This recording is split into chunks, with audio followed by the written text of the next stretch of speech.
Memiliki ciri khas rambut panjang, Heri Kusumajaya yang akrab disapa Hergon kini merubah penampilannya.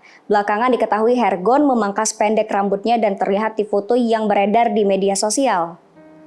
Dikonfirmasi Selasa kemarin 7 September 2021, Hergon menuturkan saat ini ia mengikuti pendidikan perwira ahli golongan atau PAG untuk menjadi perwira kepolisian.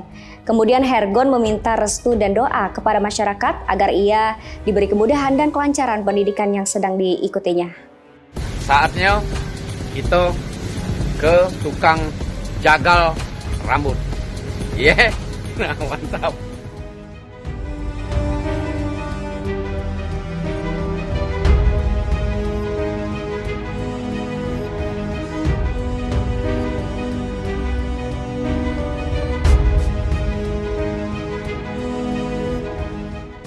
Diketahui Hergon memiliki ciri khas tersendiri. Selain memiliki rambut panjang, ia juga dikenal sebagai polisi yang sangat disegani di kota Palembang. Bahkan saat ia turun ke jalan, banyak penjahat yang pasrah dan tidak berani melawannya. Ditambah dengan gaya rambut panjangnya sebelum dipangkas, membuat penjahat tidak berkutik pada saat bertemu dengan Hergon dimanapun.